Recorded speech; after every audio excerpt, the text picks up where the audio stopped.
perkenalkan ya, nama aku Nahla Zafra Lameca. Aku dari Program Studi Komunikasi dan Penyiaran Islam dengan NPM 24040120004. Tujuan aku buat video ini buat memenuhi tugas UTS yang ditampu oleh Bapak Dr. Aliandi Alumbu dengan mata kuliah yang berjudul Komunikasi Sosial Budaya dan Agama dan materi yang berjudul Sosiologi Komunikasi dan Budaya. Tanpa menunggu-nunggu lama, langsung aja ke materi ya, tonton sampai akhir, check it out. Baik, sosiologi, komunikasi, dan budaya adalah 3 konsep penting yang saling berkaitan dan sering kita jumpai dalam kehidupan sehari-hari. Sosiologi membantu kita untuk memahami bagaimana manusia berinteraksi dengan membentuk struktur sosial dalam masyarakat. Dengan sosiologi, kita bisa melihat pola hubungan antar individu dan kelompok yang menciptakan sebuah tatanan sosial. Komunikasi menjadi jembatan utama dalam proses interaksi sosial tersebut. Lewat komunikasi, baik secara langsung maupun lewat media, manusia dapat menyampaikan gagasan, perasaan, dan informasi yang membangun pemahaman bersama. Tanpa komunikasi, hubungan sosial akan sulit terjalin dan budaya sulit diwariskan. Yang pertama, kedudukan komunikasi dalam ilmu sosial dan kebudayaan. Komunikasi memiliki peran yang sangat penting dalam kehidupan sosial manusia. Sebagai makhluk sosial, manusia tidak dapat terlepas dari aktivitas komunikasi, baik bentuk lisan, tulisan, maupun melalui simbol-simbol tertentu.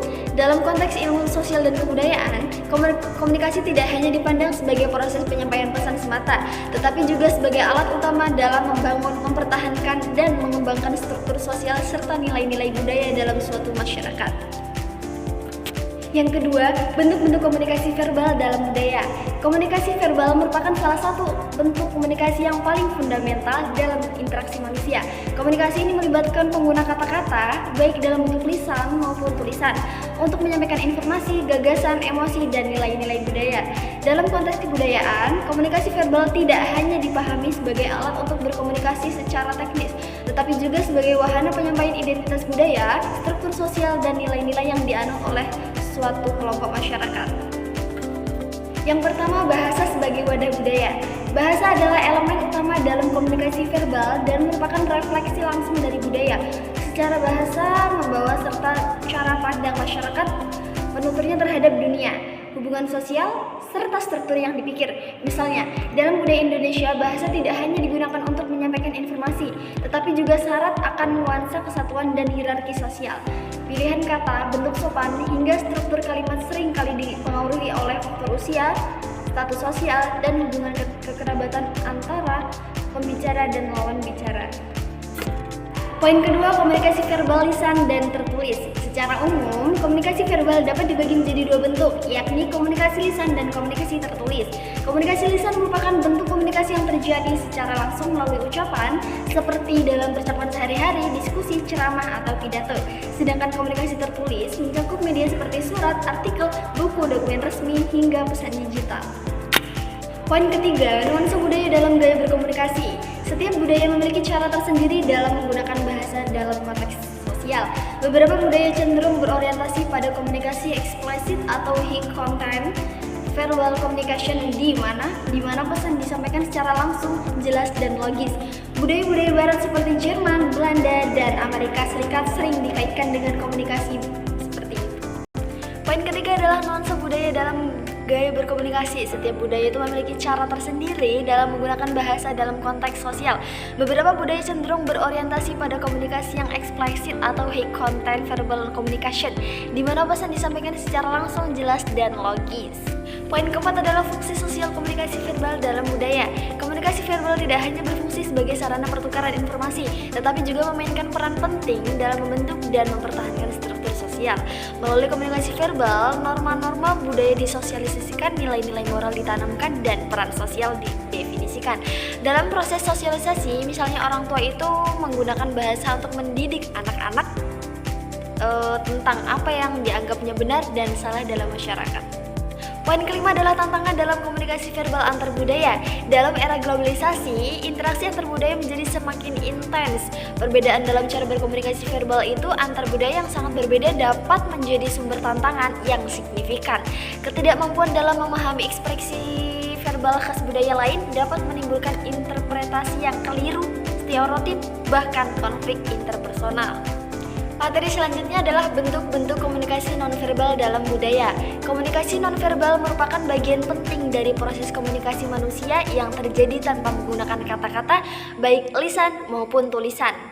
Dalam konteks budaya, komunikasi nonverbal menjadi semakin kompleks karena setiap budaya memiliki sistem simbol, norma, dan aturan tersendiri yang mempengaruhi cara individu mengekspresikan diri dan menafsirkan pesan nonverbal.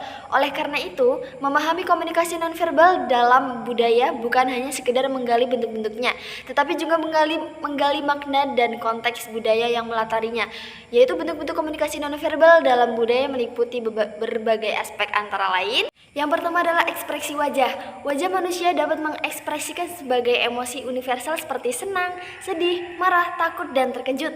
Namun, cara mengekspresikan dan menafsirkan ekspresi wajah dapat berbeda antar budaya, yaitu dalam beberapa budaya menunjukkan emosi secara terbuka dianggapnya tuh kurang sopan, sedangkan di budaya lain justru dihargai sebagai tanda keterbukaan dan kejujuran. Yang kedua adalah gerakan tubuh dan bahasa isyarat. Gerakan tangan, sikap tubuh, dan gerakan kepala merupakan bagian penting dari komunikasi nonverbal. Contohnya adalah jabat tangan, menganggukkan kepala, atau gerakan tangan untuk menyapa bisa memiliki makna berbeda dalam budaya yang berbeda. Bahasa isyarat juga beragam. Isyarat yang positif di satu budaya bisa berarti negatif atau bahkan ofensif di budaya lain.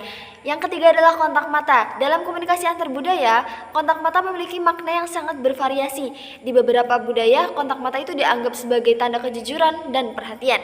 Sementara di budaya lain, kontak mata itu bisa terlalu lama, bisa dianggap kurang sopan atau menantang. Materi selanjutnya adalah karakteristik dan prinsip dasar dalam komunikasi antar budaya.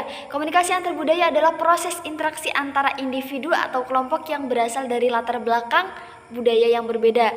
Perbedaan dalam bahasa, norma, nilai, serta kebiasaan budaya mempengaruhi cara pesan dikondekan, disampaikan, dan diinterpretasikan. Oleh karena itu, pemahaman terhadap karakteristik dan prinsip dasar komunikasi antar budaya menjadi sangat penting agar komunikasi dapat berjalan efektif dan harmonis. Yang pertama itu karakteristik komunikasi antar budaya. Itu yang pertama, perbedaan bahasa verbal dan nonverbal.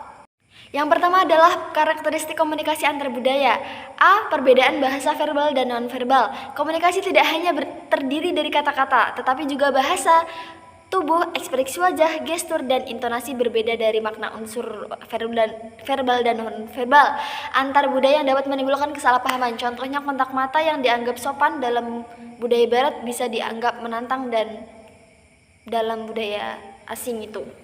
Materi selanjutnya adalah prinsip dasar komunikasi antar budaya. Yang pertama, penghargaan dan rasa hormat terhadap perbedaan budaya, yaitu menghormati keberagaman budaya tanpa menghakimi atau memaksa nilai budaya sendiri. Yang kedua adalah kesadaran akan bias dan stereotip, menyadari bahwa prasangka dapat mempengaruhi persepsi dan komunikasi, sehingga harus dihindari untuk mengurangi kesalahpahaman. Yang ketiga adalah keterbukaan dan kemampuan untuk belajar sikap terbuka dan aktif mempelajari budaya lain, meningkatkan kemampuan budaya dan empati.